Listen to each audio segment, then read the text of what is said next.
Okay, folks. I thought that I would give a short little sermonette about ancient Roman slavery because there were so many insights and questions about it and discussions in this week's, or last week's rather, discussion forum.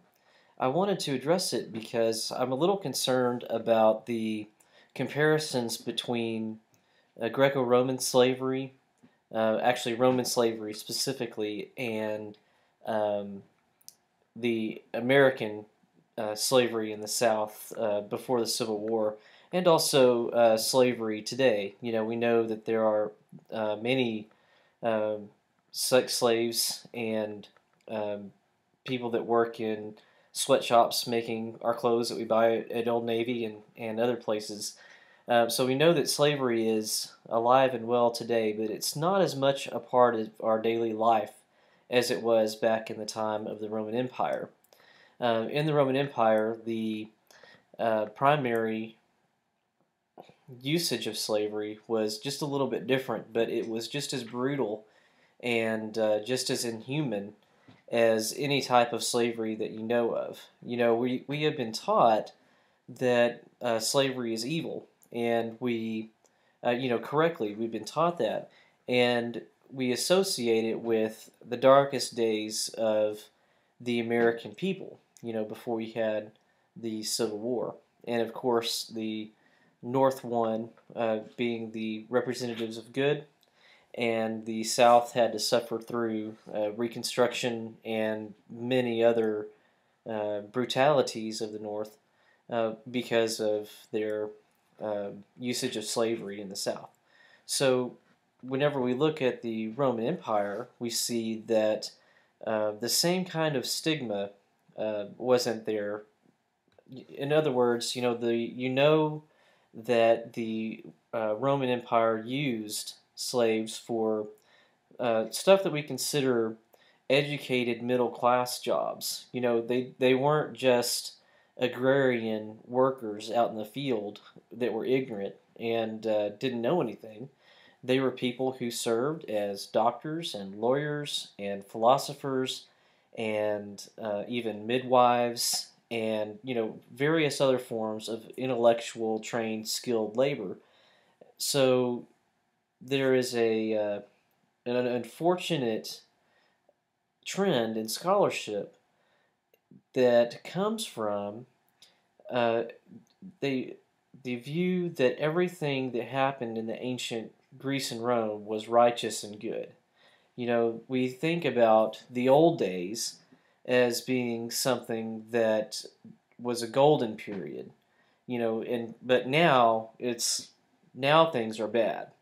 And I got that sort of impression as I was reading the posts in the discussion forum that back in the old days, slavery was different, and in modern terms, it got corrupted, and now it's wrong. And we see the same thing whenever people talk about the early church in general.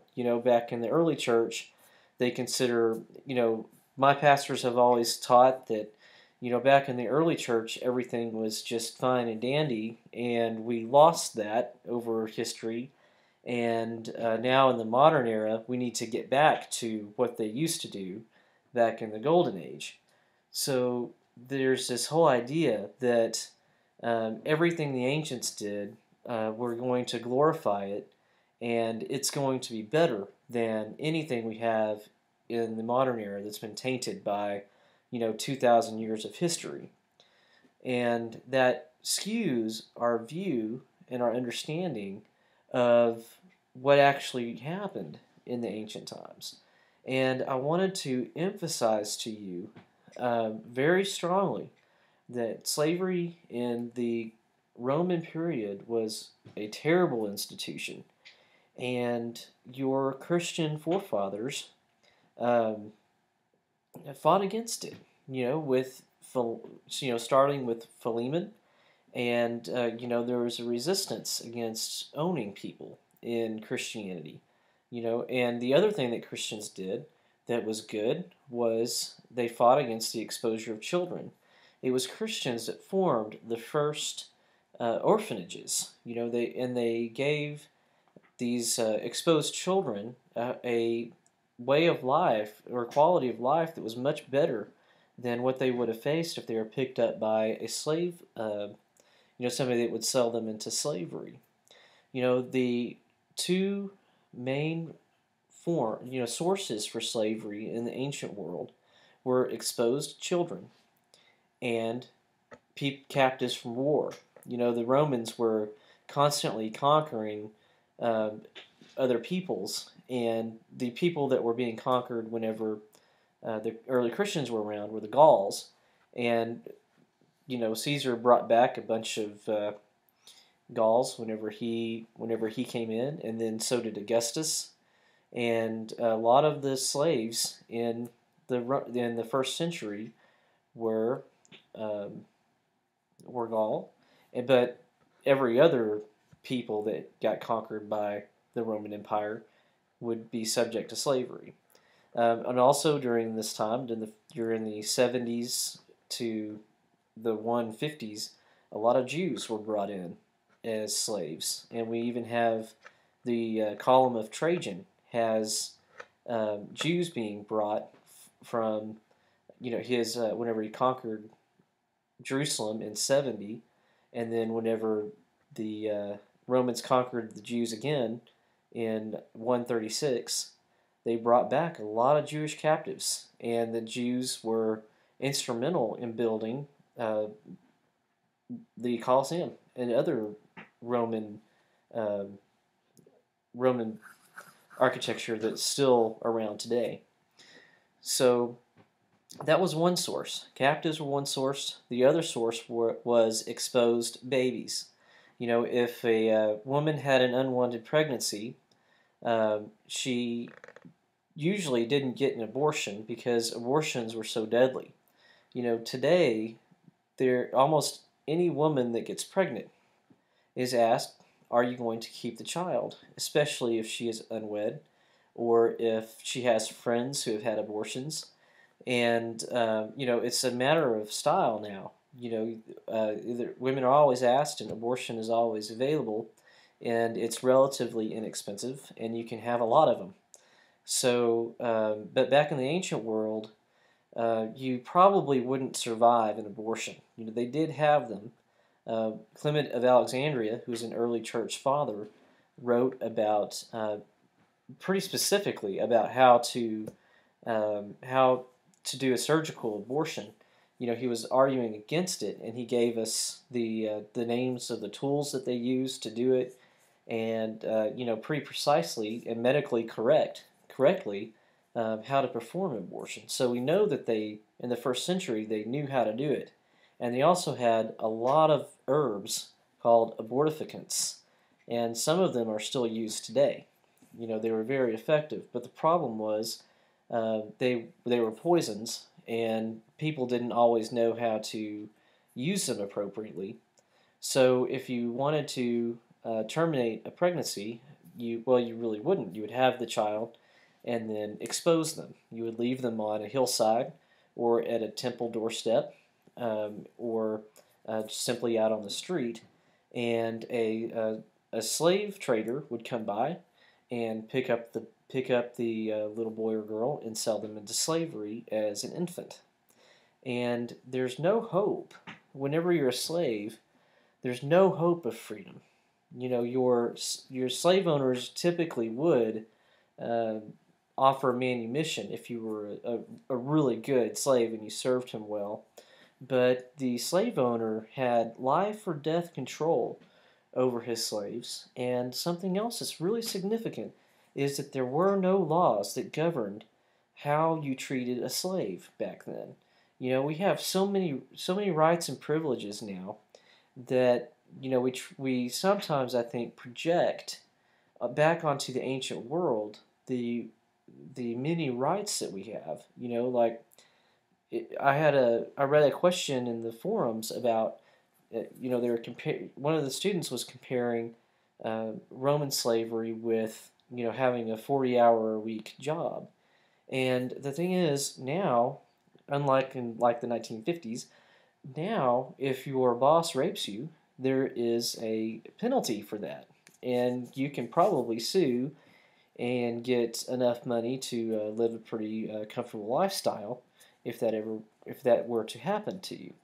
But in the ancient world, it doesn't matter how old you were. You could be 4 years old or 80 years old, and your master had full sexual rights to you and anyone else that he authorizes.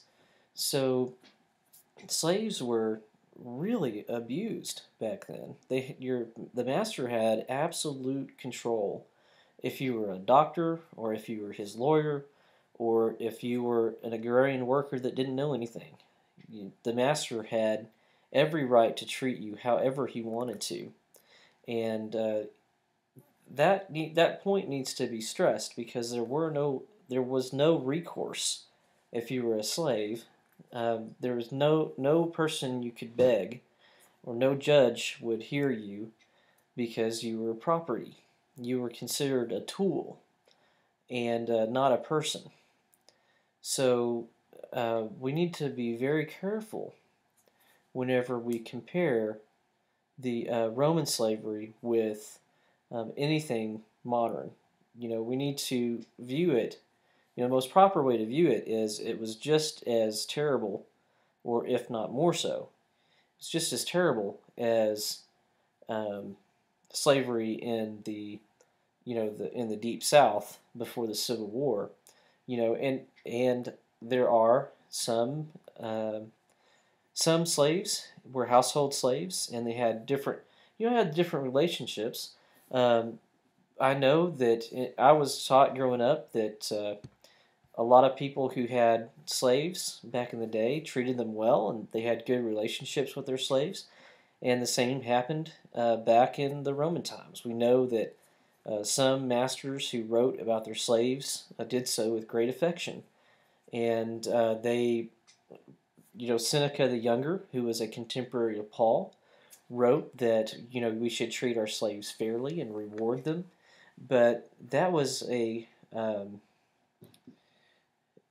it was a token of virtue for a master to treat the slave well, and not something that was required by law or by human decency, according to the Romans. So, we need to be careful when we read stuff like Seneca and Pliny and other writers who loved their slaves. And we also know that some slaves who served their masters very well would become very, very good friends with their masters, and their masters would adopt them. Many slave owners viewed their slaves more um, affectionately than their own sons. For example, if you were an owner of uh, a large manufacturing company or a large shipping company, you worked hard to build it, and you have a faithful slave and an unfaithful son, the master would often disown his son and adopt the slave and bequeath the business to the slave whenever he died, so that he knew that the business was in good hands. That kind of thing happened a lot in the ancient world, but it doesn't mean that slavery in general back then was more preferable to slavery in the Deep South. There are differences, but you wouldn't want to be a slave in either time period. And there are pretty significant similarities. For example, if you were a slave, you had no protection under the law.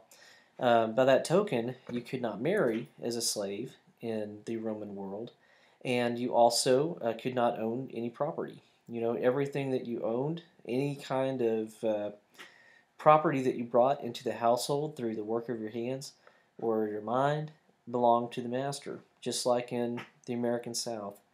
And children were born into slavery. You could not, the if you were in love with another slave, you could not marry them until you were both manumitted, which probably would be out of reach for a lot of people.